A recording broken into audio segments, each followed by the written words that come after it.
All right, so I almost started this video off without doing my low, high, and active kindness. Okay, so let's see. My low yesterday.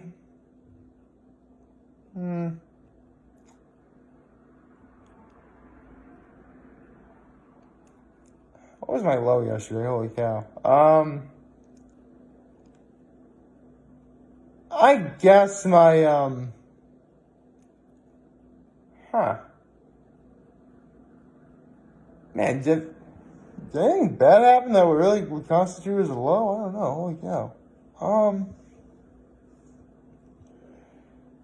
I mean, no, I'm not gonna do a cop and be like, my low was the fact that I didn't have a low for today. No, that's not how it works. I guess my low yesterday was expecting something different from America's Got Talent last night, but that's not what happened at all. I mean, it's about as close to a low as I can get because I'm about to explain why I really am not offended by the fact that last night was essentially another clip show, kind of like what the Masked Singer did with that sing-along. But I'll explain why it's not really as bad as, some people are probably thinking. My high yesterday was, got to see my folks, and got to see my folks last night, and for dinner we had, we had a, salad, we had a garlic bread, which I told you how my mom makes it, and lasagna, which is a mom food I will be getting to one day. So yeah, look forward to the Mom Food Chronicles lasagna. Let's see, after the spaghetti and meatballs thing, I wonder how my mom screwed that one up. Don't worry, it's not as... In fact, believe me, you'll actually kind of like how it goes. Anyway, how it's made. And my act of kindness was, I actually helped my mom get dinner ready. Set the table, get silverware, do a lot of stuff to, get ready for dinner. So, yeah. All in all, it was a pretty wonderful evening. So, with that said, good morning and happy hump day, everybody. We are already at hump day. Actually, there's something quite significant about today, but I'll get to that a little bit later. So, without further ado, how about we get into, last night's episode of America's Got Talent, which, if you want to call it a glorified clip show, sure, because it was the best of the auditions, is what it is. And, at first, I was offended by it for about 5 seconds. Because, these are acts that I like to see. And after giving it, a good night's sleep, I came to the conclusion that what America's Got Talent did last night, and actually what the Masked Singer did way back when they had that sing-along, were actually more important than you realize. Because when the Masked Singer did it, they've been at it for like several months. And in that amount of time, you forget what specifically happened as to who sang and what song was sung. Here, it's the same thing. They've been at these auditions for quite a while. And it's hard to remember every single act that you see. I mean, some acts are going to be memorable no matter what. Particularly the Golden Buzzers and, they didn't actually show any acts that were bad. But particularly the acts that are the most memorable are the ones that really get emphatic emotional yeses from the judges, I suppose. So it was actually nice seeing, all of the best acts that they showed throughout the entirety of the auditions to where they are right now. And it'd be easy for me to say, just like the first time, they were still great to watch, which they were. But it actually sort of gave me an idea as to, okay, these acts are good, but there's actually a couple that I am rooting for. I mean, full disclosure, all five of the Golden Buzzers, those are all acts that I'm rooting for. But if I had to pick an act that wasn't the Golden Buzzer, that, for more or less deserved it, but didn't get one, and at this point it was because all the Golden Buzzers have been, rung, I guess. I gotta think it was Alan Silva, the silk acrobatic aerial performer, that little person. Man, I just gotta say right now, I'm rooting for him. I really want him to win, and I think he can. I mean, of every single act that wasn't a Golden Buzzer, if there was ever an act I think that could win, it's probably that one. Not to say that any other act couldn't do it either, but I'm thinking, the best shot anyone has. And I gotta give it to Alan Silva. I mean, he does come from America's Got Talent royalty. His brother, was in Deadly Games, which is one of the best acts ever to have graced the America's Got Talent stage. So it's not out of the realm of possibility that, he can follow in his brother's footsteps. And I think he's going to do it. I really think he's going to do it. I mean, I just get so, seriously, I think it was one of the most beautiful things I had seen, on America's Got Talent this season. Simon Cowell even said himself that it was the best act they'd seen that whole day. So, I think so. Alan Silva. I think that's what his name is. So, yeah. Although, I'm a little mad because, if you've been watching these videos, you know that there's one person from my area, his name is Ed Clute, who is sort of like a blind piano player who did get on America's Got Talent, but they never showed him, which kind of worries me a little bit.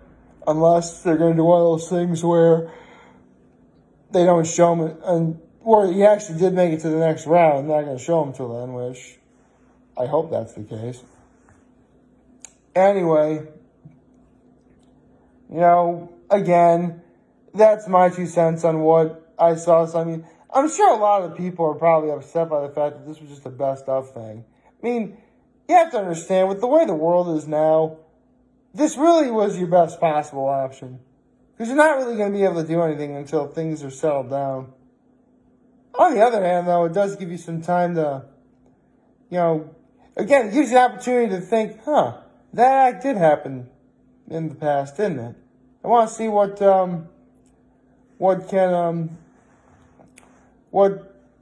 may come in, the near future, I guess. Anyway, let's see. That really is about all I have to say on that matter. But now I'm going to get into something I really want to talk about is, you guys know that I've said many things that I like on doing these videos. And there are several things that stand out above all the others. Chuka Lake, Trinity Pawling, my time at Horseheads, all that stuff. And, even things like my full course menu, the Mom Food Chronicles, it goes on. The list really does go on and on. But there's actually something very special about today. Because as of this day, July 22nd, 2020,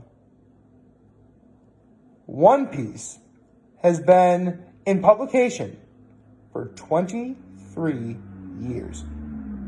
Yeah, it was on this day in 1997 where One Piece Chapter 1 was first published. Yeah, it's been that long.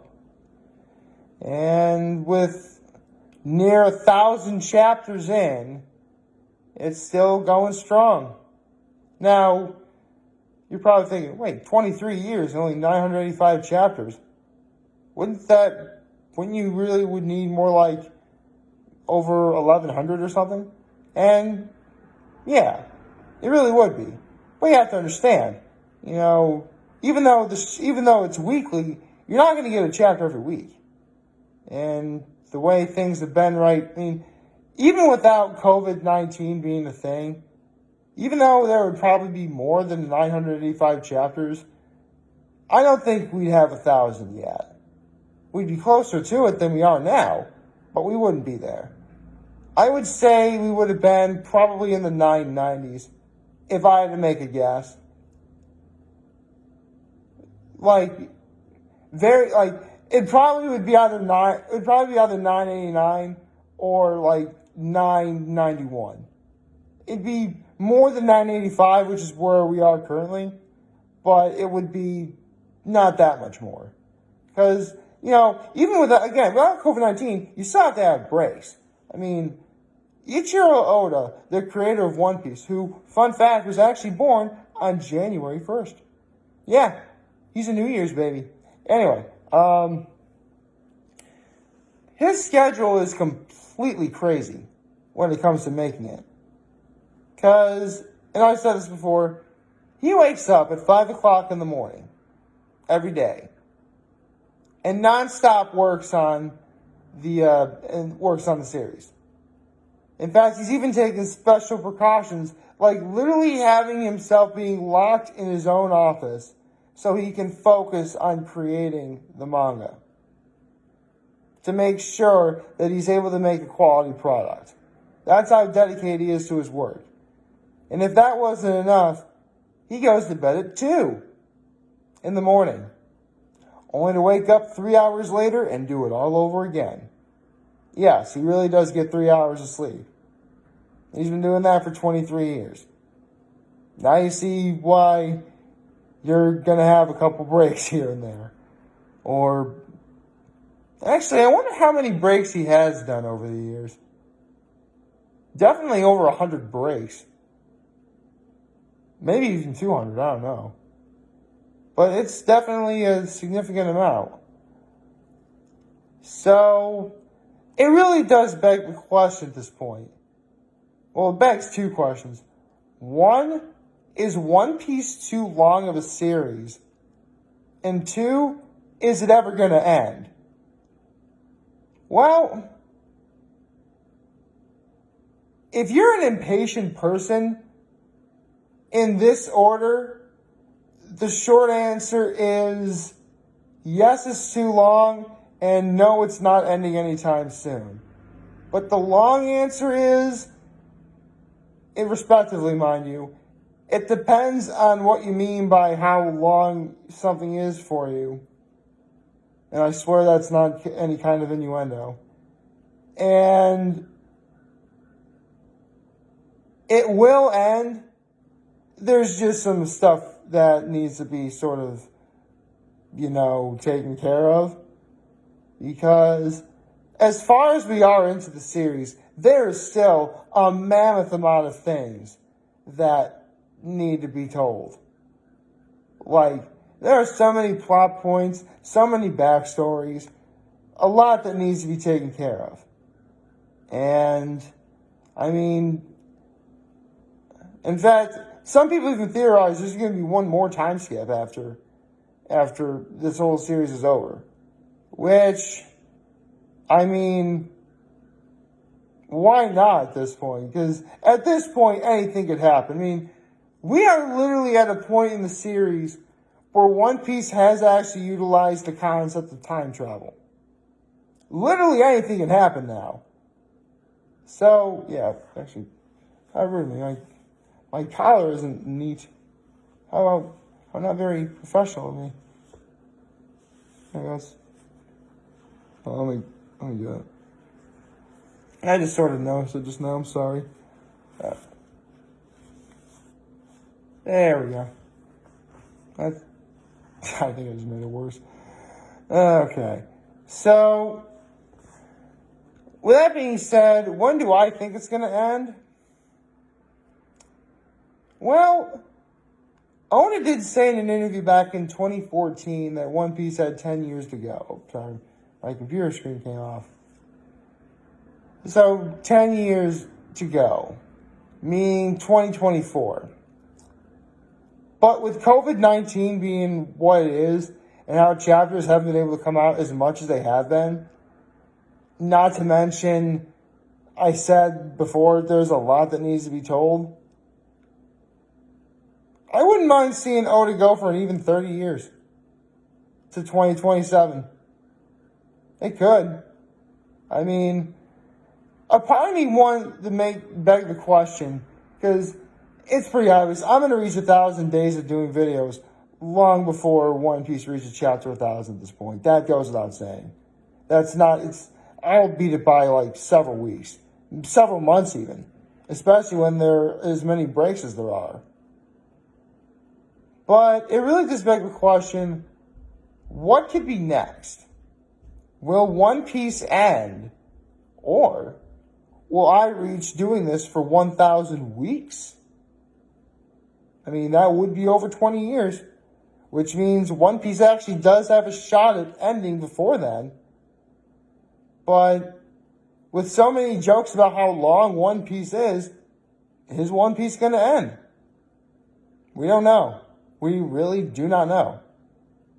And that's kind of a good thing, actually.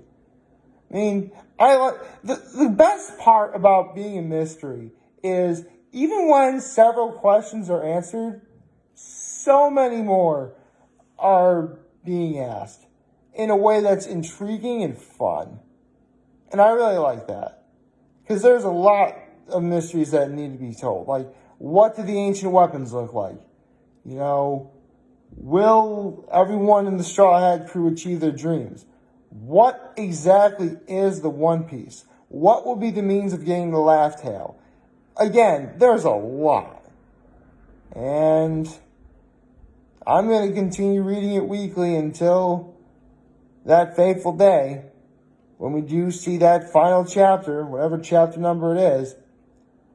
And when that day comes, all I'm hoping is that, you know, it's just like in Infinity War, someone asks me, how many tears did you cry? In which I will say, all of them. Like, favorite, share, hit the subscribe button, follow me on the social media platforms, turn on notifications on YouTube. I'm very humbly made this video for all of you guys who watch. Enjoy for today. Hopefully you have a wonderful, wonderful hump day. Remember, if you guys want to talk or chat, I'm always being here to lend an ear. I'm always here back. Take care and make good choices. See ya.